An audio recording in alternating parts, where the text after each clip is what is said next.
Well, hello and welcome back to the Rest of Saga Workshop, and this week, quite a special video. We're doing a side-by-side comparison of the Toylander 1 and my Series 3 88-inch.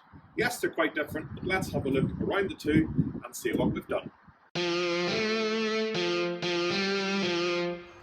I have been excited to make this video for quite some time now, and I'm sure that you'll agree that the two of them sitting side by side really do look a really cool matching pair.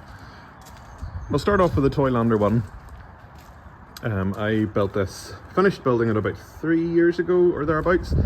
I only had one child at the time, so I thought I'd treat him and build this Toylander 1. For those of you who are familiar with it, it's built off plan, so then all the bodywork is built by hand. It's made out of wood, and I built it myself.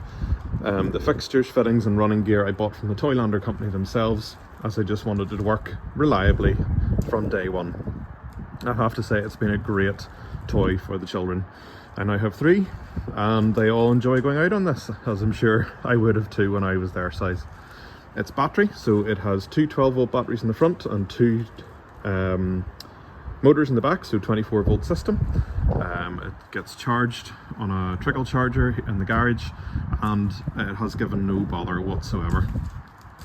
Take a wee look around inside. It's obviously a half-scale model of a Land Rover Series 1 80-inch. The dashboard is very typical of the Series 1, very simple, and a little key there for on and off, and then there's a safety switch down there at the bottom. It's got a foot brake, which I must say the children don't really use because there's decent engine braking as such from the motors, and a little handbrake here at the back.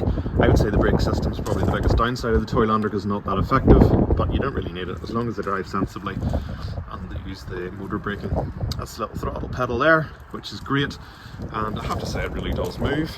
I think it's about 5 miles an hour or thereabouts when it's fully charged, and the children absolutely love it.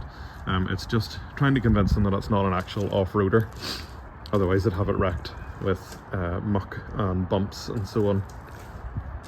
It does have some suspension. The front is a swing axle, the rear is fixed, obviously because the rear is chain driven from the 2 electric motors which live under these little boxes here. I think plans for the future of this one needs a bit of maintenance. I made a video about this a couple of weeks ago. A little bit of the paintwork needing fixed up and a bit of attention, some lubrication, and I'm probably going to fit a tow bar and maybe build a trailer as well once the children are a bit more confident reversing around the garden and so on. I think a trailer would make a really good addition for this little Toylander. I think the front view is the best, especially when the little windscreen folds down. I think the spare wheel was obviously an additional expense, but it's really set it off and it matches my own Series 3. Paintwork is obviously matching as well. That's RAL 1015. That's the best RAL colour code I could get for the original limestone. And you do see Series 1s in limestone, although not that many. The number plates. This is obviously the original number plate for my Land Rover, and this one was a false one made up. But it's actually age appropriate and it matches in well with my own. I think the front view looks really cool. The little headlights work, and the rope is just around the bumper there to make it look cool, and there's a bit of a padding protection in case there's any little accidents.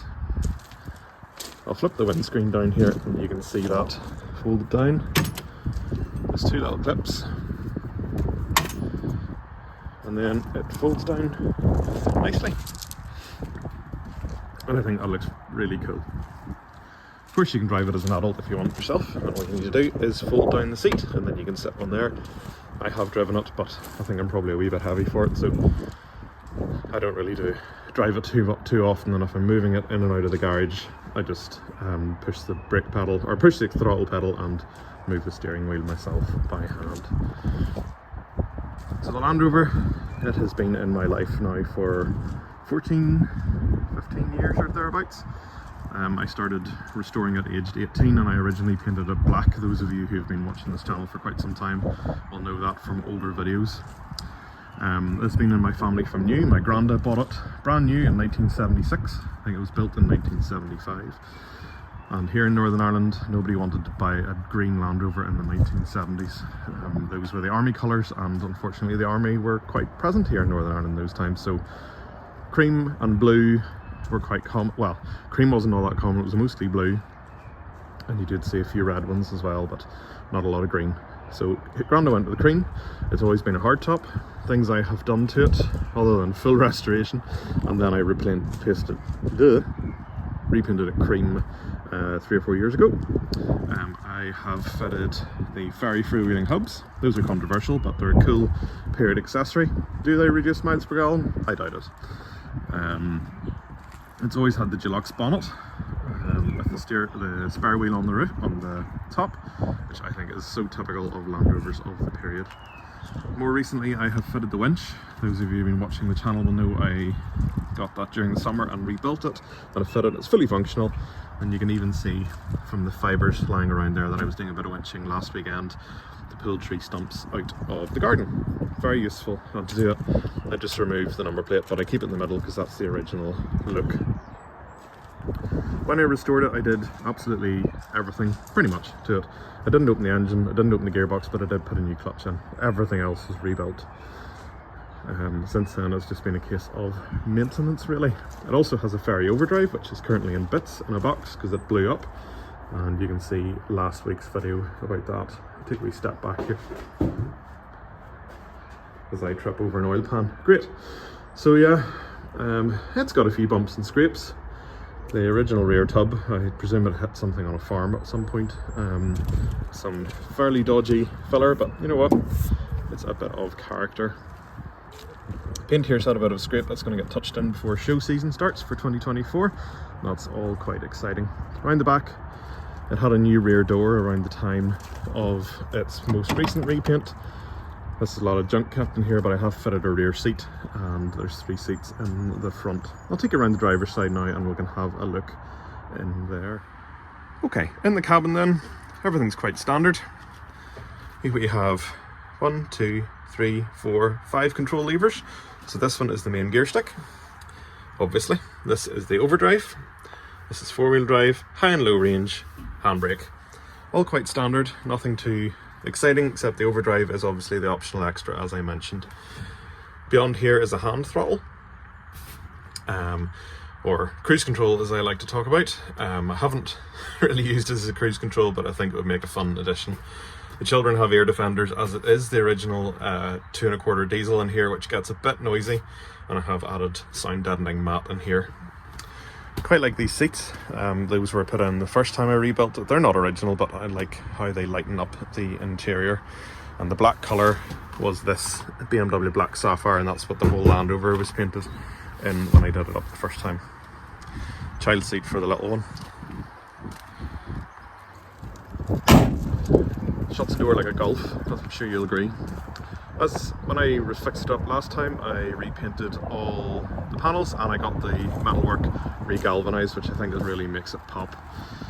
Put it back on the original wheels, as the first time I'd done it I put it on silver 8 spokes, which look cool, but I don't think they'd really do it justice. And I've painted the chassis black, although it is a galvanized one, so it's going to give me plenty of years. When I restored this, I actually bought a second Series 3 88-inch, a 1984 model, and I put the wings and bulkhead off the other one on. I bought that Land Rover for £300, which that was 14 years ago. I think you'd really do well to get any sort of Land Rover for £300. It wasn't a runner, but it had everything that I needed. This wing could really do with a new outer skin, but that's a job for the future. So there you go. I'm sure you'll agree that is a pretty cool little couple. They look particularly well together, and I'm hoping to get them out to some shows. Maybe get the old rice trailer on the Land Rover and put the Toylander in the back of the rice trailer. And I think that would be a really cool set to take out to the local steam rallies and shows around the place this summer. Thanks very much for watching, and we'll wrap that video up now. Well, I really hope you've enjoyed that video here of the Rest of Cycle Workshop YouTube channel. I'm sure you'll find that quite interesting as we work through the Toylander 1 and my Series 3 88-inch. Thanks very much for watching. You'll find me on Facebook and Instagram, as well as here on YouTube. Give the video a like and fire me a comment. I reply to them all, and I reply quite quickly. Really appreciate it. for watching, and I'll see you again next week. Cheerio!